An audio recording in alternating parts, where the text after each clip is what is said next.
Assalamualaikum warahmatullahi wabarakatuh. Innal hamdalillah nahmaduka ya man adhtalana subulal hidayah wajahta an basairina ksyawatal giwayah wa nusallimu ala man arsaltahu syahidau wa mubasyiran nadira wada'iyan bi'ijnihi wa syiraja munira.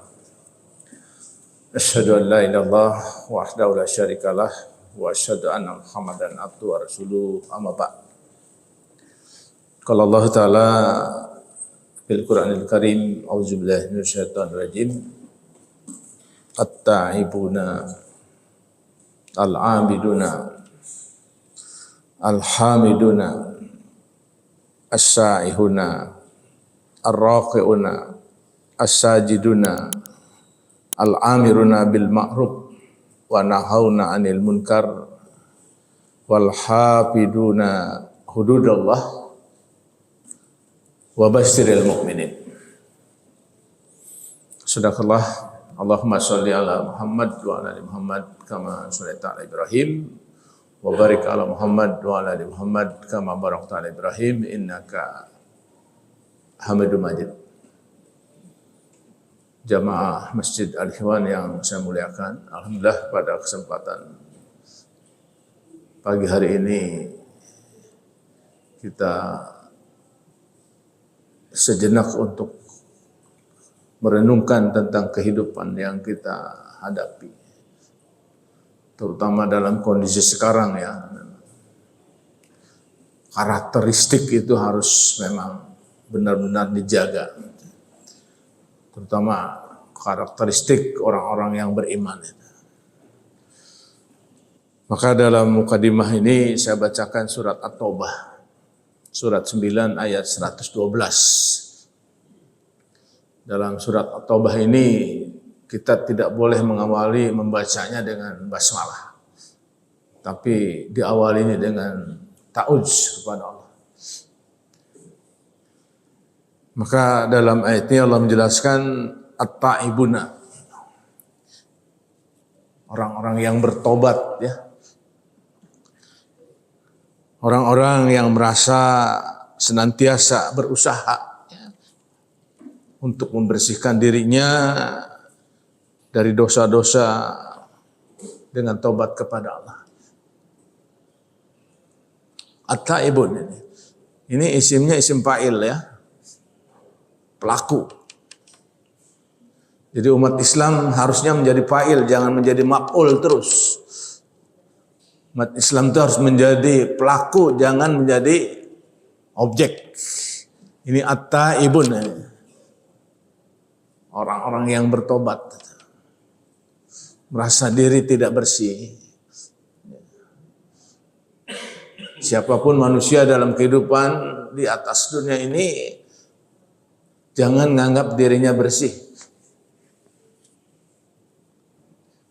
Pasti dalam kehidupan Anda melakukan hal-hal yang melanggar, baik secara halus maupun kasar. Maka taubat ini merupakan satu karakteristik yang harus senantiasa dilakukan setiap saat, setiap waktu.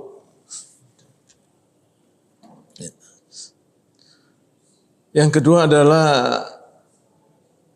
al-abidun. Itu orang-orang yang beribadat. Mereka adalah orang-orang yang menjalankan ibadah dengan ketaatan, berusaha semaksimal mungkin menunjukkan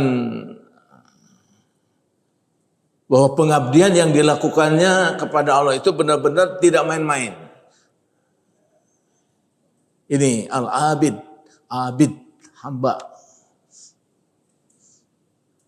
Seorang hamba ketika mengabdi kepada majikannya itu benar-benar dia merasakan bahwa kepatuhan dan ketaatan memang harus tanpa ada pelanggaran, tanpa ada penolakan. Itu abid, ya, abid itu.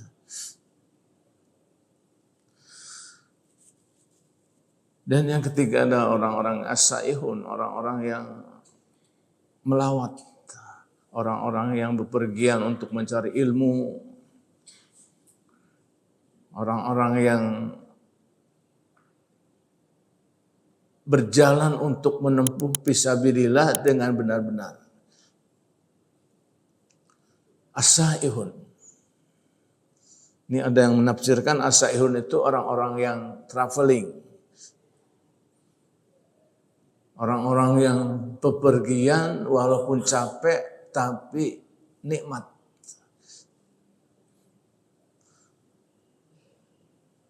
Kita rasakan dalam kehidupan ini memang capek melakukan ibadah qiyamul lail, tapi terasa nikmat.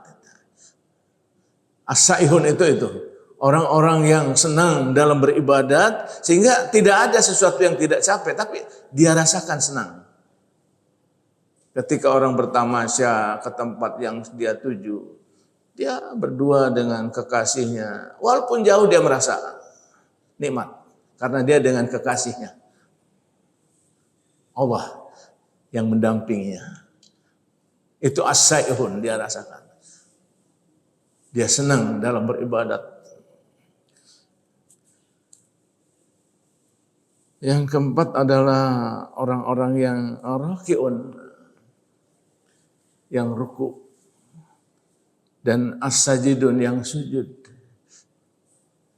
Jadi rasa kejamaahannya, rasa kepedulian terhadap hablum minannasnya ini tinggi.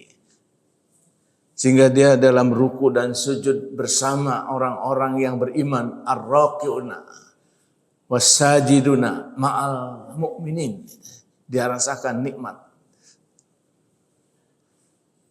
Benar-benar dia rasakan kenikmatan bahwa ketika ruku dan sujud dengan orang-orang beriman itu merasakan kenikmatan yang tidak ada gantinya. Beda dengan ruku dan sujud dengan orang-orang yang tidak beriman. Ya. Dan yang keenam adalah al-amiruna bil ma'ruf wa nahuna 'anil munkar. Karakteristik orang yang beriman harusnya mampu menyuruh orang berbuat baik dan mencegah orang berbuat mungkar. Ini. Jadi tidak ada sedikit pun dalam karakter orang beriman menyetujui kemungkaran. Menyetujui kemungkaran. Benar-benar dalam kehidupan itu dia tegakkan pada dirinya, pada keluarganya, pada masyarakatnya, pada negaranya. Al-amiruna bil ma'ruf wa nahauna 'anil munkar. Dia tegakkan. Ya. Dan yang ketujuh adalah wal hafiduna li hududillah, orang yang menjaga hukum-hukum Allah. Hudud, batas-batas yang telah ditentukan Allah benar-benar dia jaga. Maka hududullah ini adalah orang-orang yang merasa dengan menjaga hukum-hukum yang Allah telah berikan, dia pelihara banget.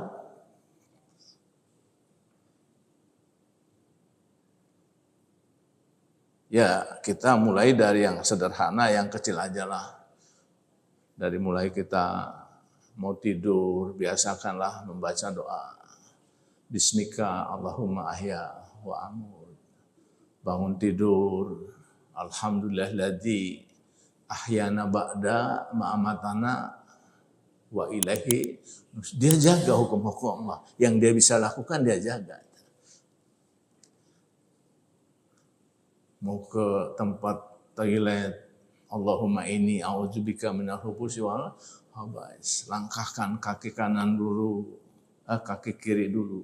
Keluar kaki kanan dengan ucapan gufranaka. Ini yang kita biasakan dulu. Hududullah ini kita tidak berbicara, tidak mendiskusikan dulu yang besar-besar, tapi pelaksananya tidak ada. Kita lebih baik mendiskusikan yang kecil, tapi ada dilaksanakan.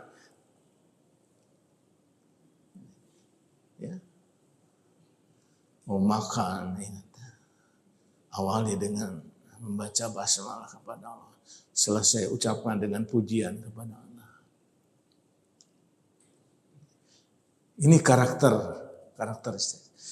Mau mendatangin istri, ucapkan Allahumma janibna syaitan marajaqtana minas syaitan. Ya, bapak-bapak jangan salah nanti mendatangi istri, jangan mengucapkan Allahumma inni a'udzubika minal khubuthi wal khaba'is. Ya. Istri kita bukan WC. Ya. Ini harus dibiasakan, ini karakteristik. Sehingga yang dikatakan udhulu fisilmi kafah, mulai dari yang sekecil dulu. Masuk karakteristik. Maka di dalam kelanjutannya karakteristik orang beriman itu dalam menjaga kehidupan kesehariannya. Perhatikan di halaman 2 nanti ada satu ayat yang Allah jelaskan bagaimana karakter orang yang beriman itu supaya memperoleh kemenangan. Ini dijelaskan dalam surat Al-Mu'minun ayat 1 sampai 11 ini. Qad aflahal mu'minun. Sungguh telah sukses. Sungguh telah menang orang-orang yang beriman. Siapa dia? Alladzina hum fi sholatihim khashi'un. Orang yang dalam melakukan sholatnya itu khusyuk, konsentrasi, ada rasa takut kepada Allah. Dari kata khusya. Kemudian dilanjutkan dengan waladinahum anil lagwi muridun, karena saking khusyuknya dalam kehidupannya dia tinggalkan perbuatan yang tidak bermanfaat. Anil lagwi muridun, tinggalkan apapun yang tidak bermanfaat, tinggalkan. Fajtanibuhu, tinggalkan.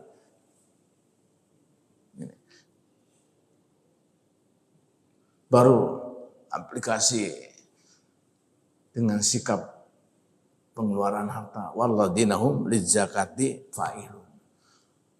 Karakter orang yang beriman senang melakukan zakat. Ya. Sebagai pembersih harta dan sebagai pembersih hati.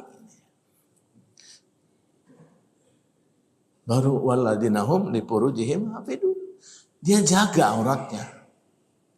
Aurat dia jaga. Maka Imam Ghazali dalam kitab Ihya Ulumuddinnya, aurat manusia itu bisa saja melakukan maksiat. Walaupun dia tidak mendatangi orang lain. Tetapi dengan maksiat ain, mata, maksiat ucapan, maksiat pikiran, bisa terjadi. Nah inilah perlunya ada karakter orang beriman bertobat kepada Allah. Ila ala ajwajihim au ma malakat aymanahum. Kecuali kepada pasangan atau istri. Atau budak yang mereka miliki. Nah, dari aturan karakteristik orang beriman ini, kalau ada orang melanggar dari 1, 2, 3, 4, 5 ke atas, famanib tagawaro adzalika faulaika humul adun. Barang siapa orang yang melampaui batas melakukan pelanggaran, dia orang yang adun.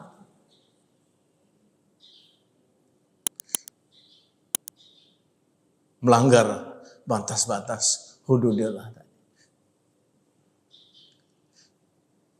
Baru kelanjutannya walladzinahum li amanatihim wa ahdihim raun. Ini karakteristik orang beriman, orang yang menjaga, orang yang menunaikan janji, orang yang memenuhi janji dan menunaikan amanat-amanat yang diperintahkan oleh Allah.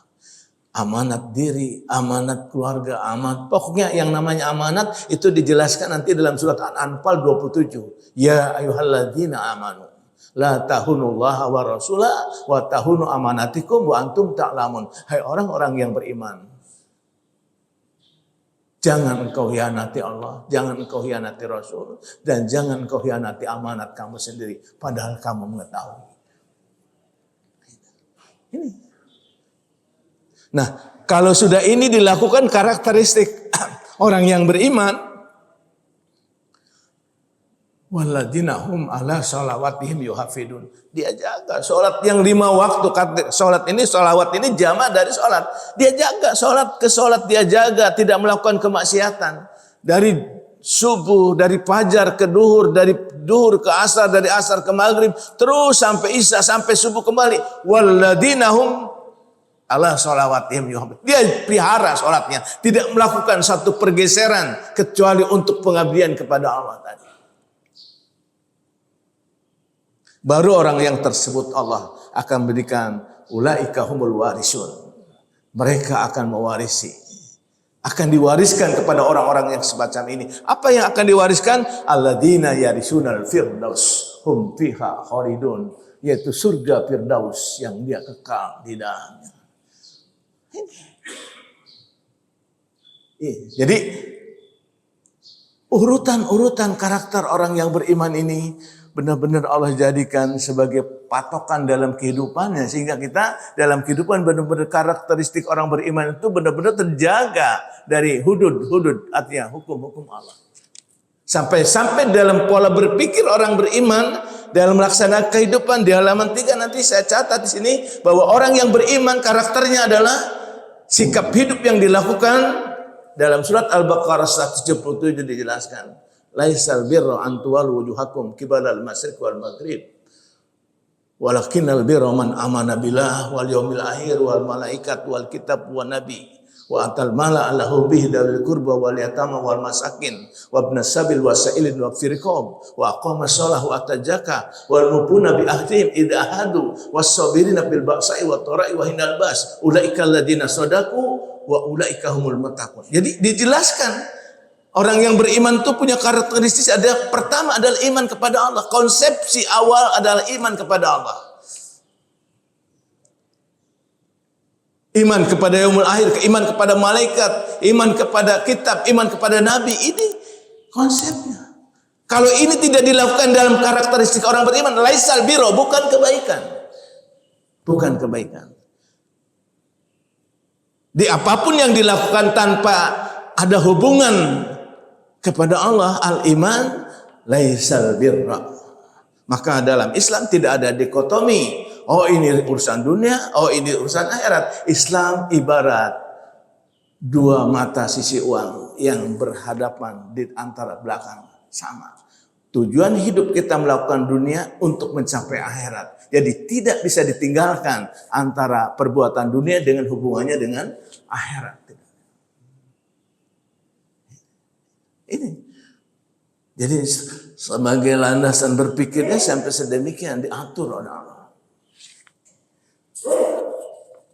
Nah, kemudian kalau kita sudah melakukan suatu konsep yang benar, yang benar-benar kita lakukan tadi, ya dalam bersikap, berpikir, beriman, dalam tindakannya secara Islam, dalam konsep kehidupannya adalah orang-orang yang menepati janji, orang menunaikan janji, itu adalah sikap mental dari orang-orang beriman. Ihsan itu merasa dia diperhatikan oleh Allah, merasa dia dilihat oleh Allah, apapun yang diperlakukannya dia benar-benar merasakan bahwa Allah melihat apa yang dia perbuat. Ihsan itu. Maka dalam konsep orang beriman itu tidak bisa dipisahkan tadi, beriman, berislam, dan berihsan, tidak bisa dipisahkan. Itu konsep karakter orang beriman dalam melaksanakan kehidupan. Kalau sudah itu dilakukan, walladzina jahadu fina lanahdiyanahum subulana. Kalau sudah kamu bersungguh-sungguh dalam mencari jalan ke sana, kata Allah, pasti kami akan berikan petunjuk. Wa innallaha ma'al muhsinin. Karena Allah nanti bersama orang-orang yang muhsinin, orang-orang yang berbuat baik. Tapi kalau enggak dipakai tadi konsep cara beriman kepada Allah, bukan jadi muhsinin nanti. Musingin. Kalau tidak pakai konsep iman jadinya musingin. Bukan muhsinin. Yang ada hidup pusing. Jadi jelas sekali. Nah, sampai-sampai ketika seorang beriman itu memiliki satu kesempatan menjadi pemimpin, Allah jelaskan, alladzina inna makannahum fil ardi, bahwasanya orang-orang yang ditempatkan di muka bumi ini untuk menguasai kehidupannya, untuk menjalankan kehidupannya menjadi pemimpin, pertama ditegakkan aqamus shalah, tegakkan salat. Wa atu zakat, keluarkan zakat. Wal amilu bil ma'ruf, dan perintahkan orang untuk berbuat ma'ruf. Wanha anil munkar, dan cegah orang untuk berbuat munkar. Ini jadi Allah sampai menjelaskan ketika kamu diberikan kesempatan menjadi seorang pemimpin, pertama adalah sholat, jangan ditinggalkan. Ini kalau pemimpin nggak sholat itu bukan pemimpin. Bukan. As-syaiton. Setan. Karena beberapa ayat saya baca orang-orang yang tidak punya ketaatan kepada Allah itu terarti dia ditemani oleh setan.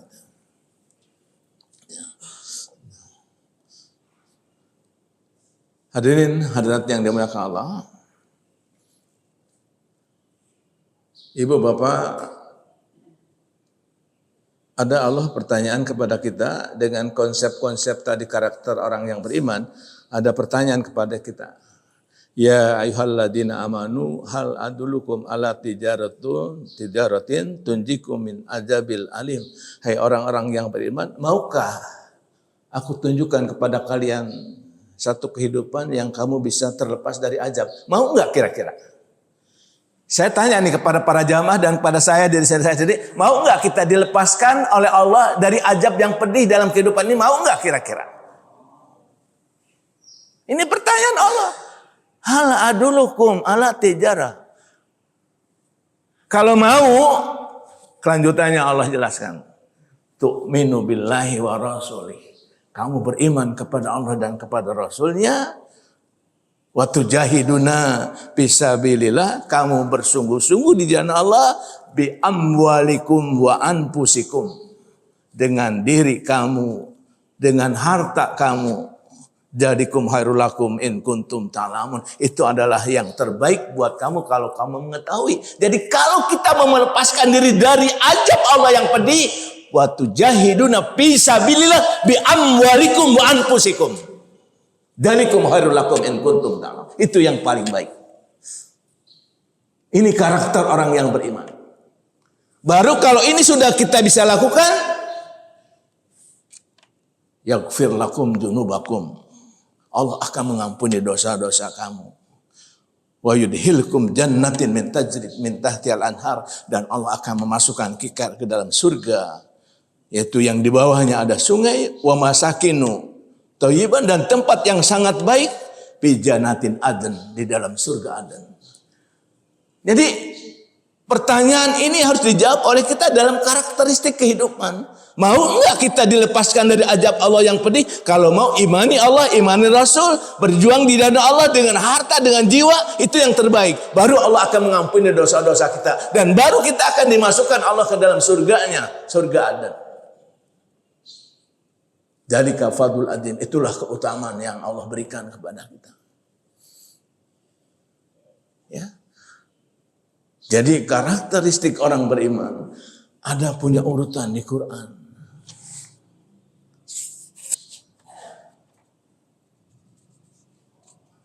Sampai-sampai kita kembali kepada membina keluarga, karakteristik orang beriman itu. Ini di halaman 5 nanti para jamaah saya catat ada surat Luqman ayat 17. Bagaimana caranya? Luqman ini bukan nabi. Luqman ini manusia biasa, tapi karena dia ahli hikmah, maka ketika bicara pun benar-benar dia tidak menusuk hati orang. Kepada anak pun begitu. Ya bunayya. Enggak lagi ya walad. Enggak. Jadi bahasa komunikasi itu memang penting. Ya. Bahasa komunikasi itu penting itu. Ya bunayya beda. Wahai anakku. Kalau ya walad. Karena orang berbahasa itu kadang-kadang yang diomongkan kadang-kadang menyakiti orang. Kita kadang-kadang sama istri suka ngomong yang kasar juga. Lu kalau nggak nikah sama gua, lu nggak jadi orang lu. Emang sekarang jadi apa? Nyakitin banget itu.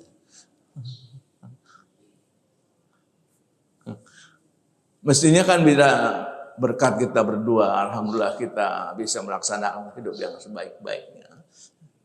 Tidak merasa bersih sendiri. Begitupun para istri kadang-kadang ngomong suami, kamu nih bisanya duduk aja di rumah, nggak mau tahu adanya bagaimana. Coba bicara yang baik lah. Komunikasi, bahasa komunikasi itu sangat. Saya baca dalam satu koran itu, ketika ada bobotoh Persib itu, Yang lain mengacungkan tangan begitu ketika Persib dapat kemenangan. Tapi ada satu orang mengangkat dengan telunjuk itu, dikeroyok. Itu bahasa informasi. Karena dia nganggapnya kecil. Itu bahasa itu. Maka penting di sini, ya bunayya, wahai anakku, aqimus shalah, tegakkan shalah. Wal amiruna bil ma'ruf, perintahkan orang untuk berbuat baik, wanha anil munkar, cegah orang untuk berbuat mungkar. Wasbir ala ma asabak, kamu sabar atas musibah yang datang. Nah ini. Sebab dalam mencapai target untuk mencapaikan sesuatu, kadang-kadang orang tidak selamanya senang atau suka. Maka atas musibah yang diucapkan, yang dilakukan, wasbir ala ma asabak, kamu harus sabar menghadapi. Ya, sabar. Hidup ini kumpulan persoalan. Ya. Malah dalam surat Al-Baqarah 155 itu kan banyak sekali orang bilang, wala nabluwanakum bisyai'in minal khawfi wal ju' wa naqsim minal amwal wal anfus was samarat wa basyiris sabirin. Benar-benar kalian akan kami uji apa? Dengan takut, dengan lapar. Pasti itu. Orang kaya diuji takut, ya, di mana naruh uang nih, di bank mana? Orang miskin diuji lapar, ya. Orang yang setengah kaya, setengah miskin, kadang takut, kadang lapar.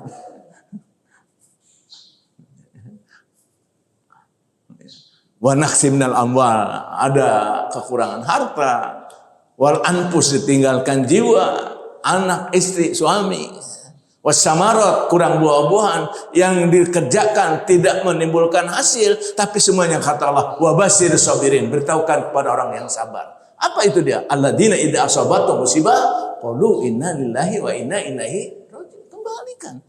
Kita tidak mampu untuk mengurus diri kita sendiri kecuali kembali kepada Allah.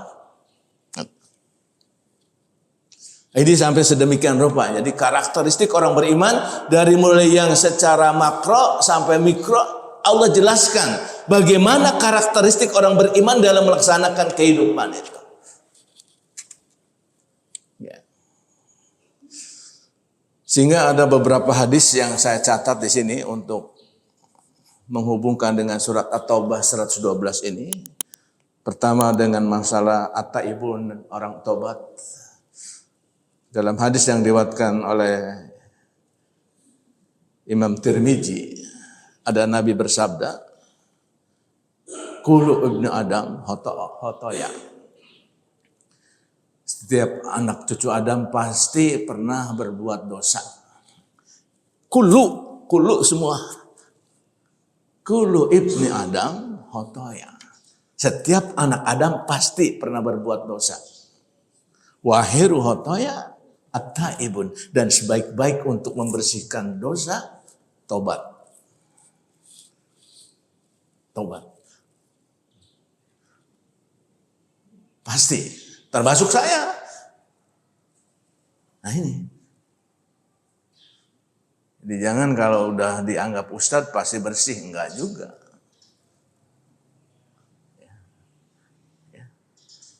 Nah inilah hubungannya dengan surat At-Taubah 112 tentang taubat itu dijelaskan kullu ibni Adam khotoya wahiru khotoya at-taibun. Setiap anak Adam pasti pernah berbuat dosa. Dan sebaik-baik menutup dosa adalah dengan at-taibun. Orang-orang yang bertobat. Maka saya harapkan kepada jamaah dimanapun kita berada, coba lakukan tobat itu bukan hanya tobat secara pasif, tapi aktif dalam segala aspek kehidupan kita. Perjalanan hidup adalah tidak hanya dalam ritual, tapi dalam perjalanan hidup tetap kita melakukan. Artinya ketika tobat itu bukan tobat pasif, tapi aktif. Maka ketika orang mengucapkan subhanallah di sholat, zikir subhanallah walhamdulillah, Allahu akbar, itu adalah itu zikir pasif. Tapi nanti di perjalanan lakukan coba subhanallah, maha suci engkau ya Allah. Cobalah kita sucikan panca indera kita. Sucikan matamu, sucikan telingamu, sucikan tanganmu. Bukan hanya sekedar mengucapkan subhanallah, tetapi sucikan dalam kehidupan at-taibun itu.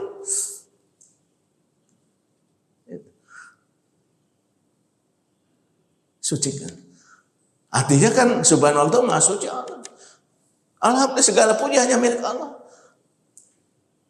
Maka dalam kehidupan kita karakter seorang beriman memuji Allah. Segala pujian hanya buat Allah. Memang kita dalam kehidupan diciptakan Allah hanya untuk memuji Allah.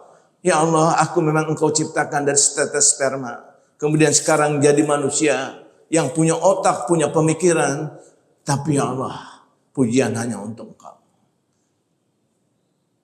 Tapi jangan manusia menghinakan kami, Allah. Itu karakteristik orang beriman. Jadi memuji Allah bukan hanya sekedar pada saat ritual, tapi di luar ritual diaplikasikan dalam kehidupannya.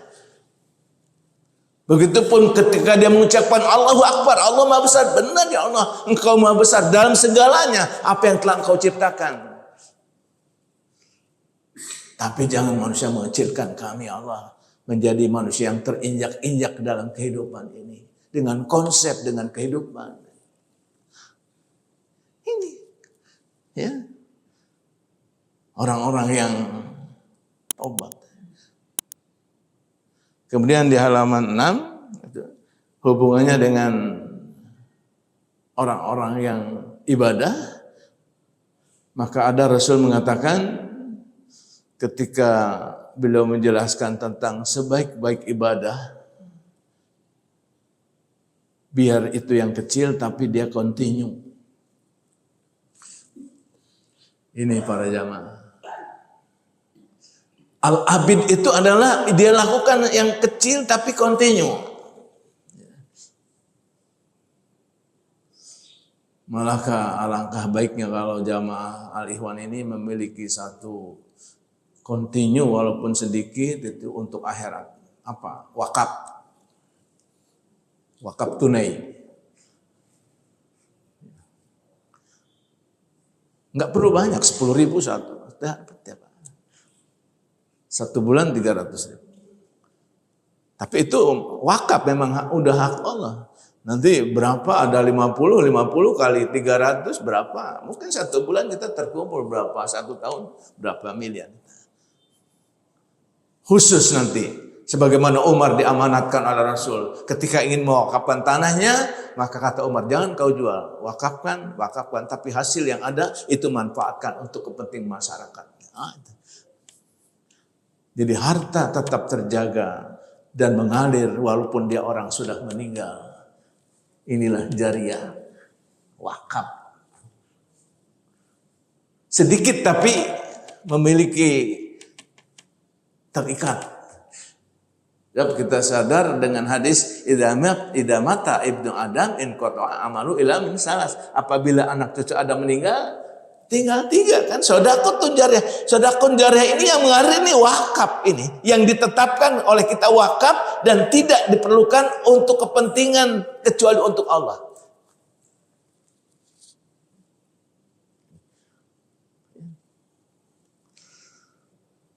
Kemudian selanjutnya ada orang-orang yang alhamidun, orang yang memuji Allah tadi. Dalam beberapa hadis saya baca, ketika orang sudah dimasukkan surga, dia tetap ada rasa penyesalan. Kenapa dia menyesal? Kenapa aku di dunia tidak banyak memuji Allah, lebih banyak lagi? Mungkin kenikmatanku nanti akan beda. Jadi ada orang menyesal di surga, karena apa? Tidak banyak memuji Allah. Dalam hal ada dia memuji Allah, tapi tadi ada merasa, kenapa aku waktu di dunia nggak banyak memuji Allah?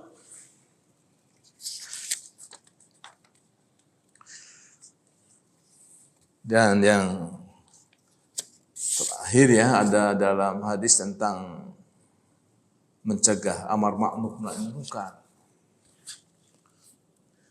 Ketika di zaman pemerintahan salah seorang tabi'in, itu ada yang bernama salah seorang sahabat Rasul, ketika melakukan sholat Id dalam hadis ini, dia lakukan khutbah dulu. Si pemimpin ini melakukan khutbah dulu, baru sholat. Sholat dulu, khutbah dulu, baru sholat. Dalam hadis ini, langsung ada jamaah yang berdiri menegur, kamu telah menyalahi sunnah.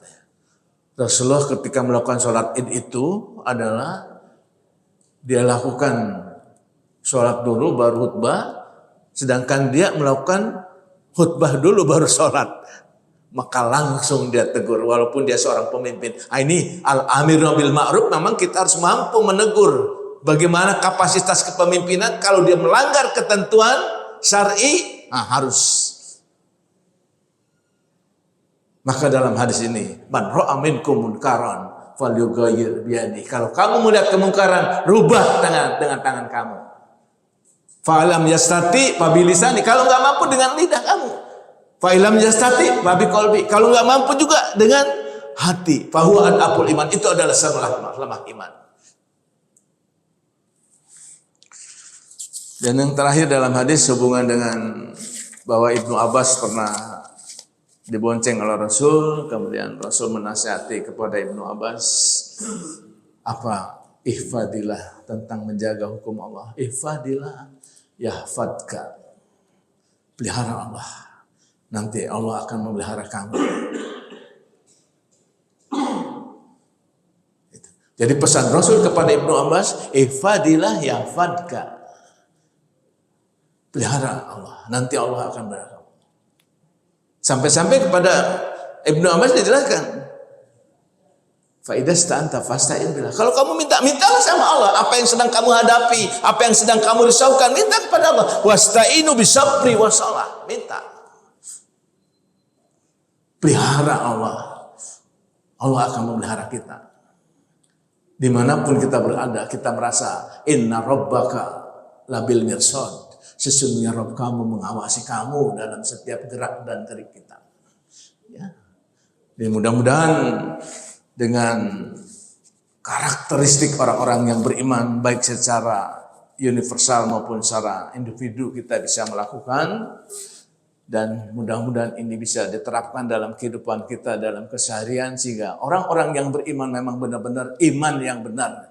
Iman yang benar-benar yang diharapkan, yang dicontohkan antara Al-Quran dan Sunnah.